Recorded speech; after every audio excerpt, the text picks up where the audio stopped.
Os editais de concurso listam todo o conteúdo programático das provas, orientando os candidatos em seus estudos, mas nem sempre deixam muito claro como se preparar para a redação, que em muitos casos é eliminatória.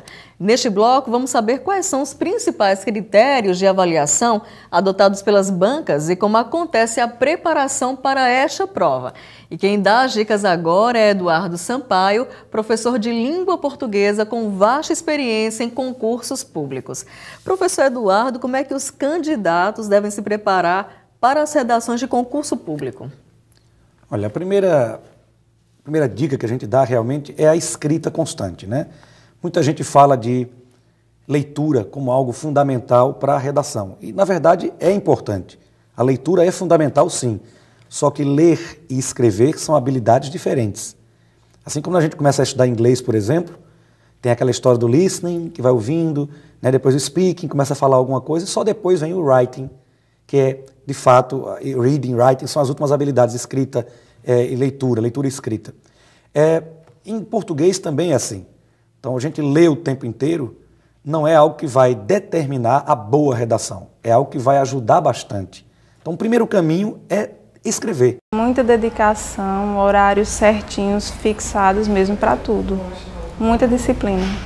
Tem que ler muito, as aulas do cursinho também ajudam muito e a gente sempre fica sabendo, né, dos temas que estão atuais, que a gente acha que vai ser um tema de redação, como violência, desemprego, enfim. Quais são as principais exigências apresentadas atualmente nos editais em relação à redação? A primeira absoluta exigência é que o aluno siga o tema, o que foi pedido no tema.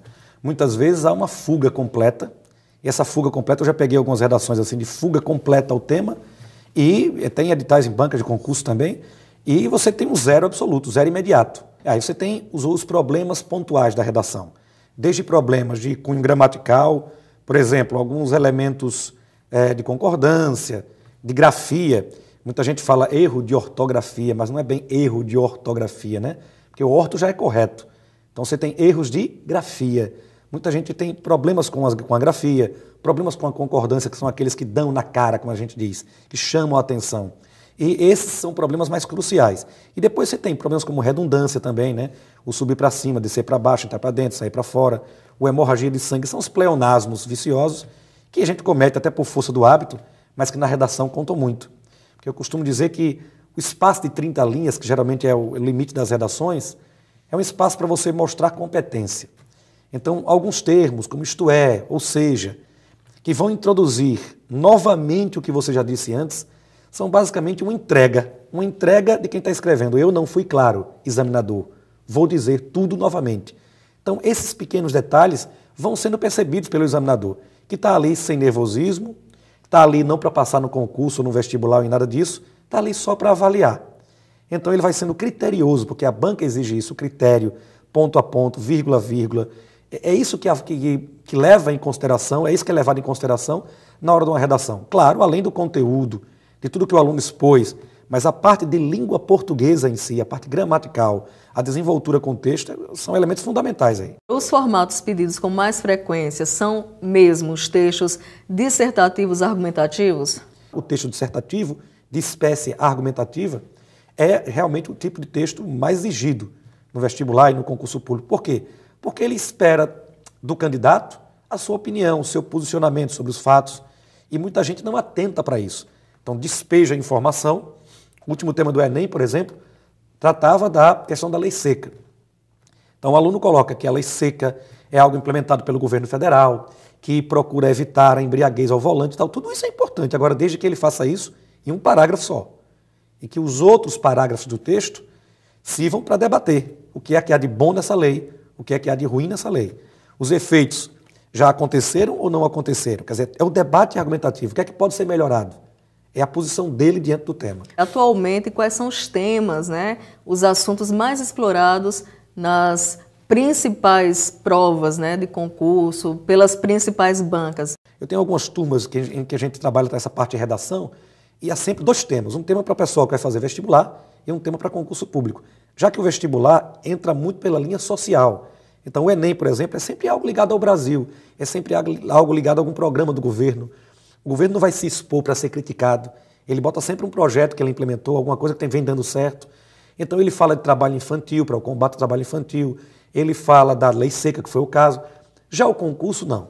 O concurso traz sempre tópicos mais voltados ao serviço público, à ética e à moralidade no serviço público, que são fundamentais, né? Diga-se de passagem. Então, os temas moral e ética, nos diversos aspectos, nas diversas esferas da administração pública, são temas sempre recorrentes e fundamentais. Claro, e no concurso público é importante observar para que concurso ele está se submetendo. Um concurso relativo a algo ligado à tecnologia. Nós temos recentemente agora o concurso para a Caixa Econômica Federal. Então esse concurso tratou de tecnologia, dos instrumentos de tecnologia, de como uma pessoa no tempo moderno lida com isso. O ideal mesmo é começar a prova já pela redação? Geralmente, porque a redação toma um certo tempo e se você deixar para aqueles minutos finais da prova, junto com outras questões, pode ficar muito complicado, pode ficar aquele texto corrido no final e às vezes até não concluído, que é pior, porque existe um número mínimo de linhas, 20 linhas. O aluno às vezes chega a 15, 16 linhas, a redação é anulada. Então, primeiramente, começar pela redação e, fundamental, ter prática de redação, porque senão você vai perder muito tempo. Professor Eduardo Sampaio, muito obrigado, né, pela presença aqui no Escola Viva e por estas dicas tão importantes para os concurseiros aí que estão se preparando para os próximos exames que virão. Muito obrigado, professor. Obrigada. E o Escola Viva desta semana vai ficando por aqui. Você pode sugerir novos temas para o nosso programa. O nosso contato é o tveescolaviva@gmail.com. Muito obrigada por sua audiência e até o nosso próximo encontro.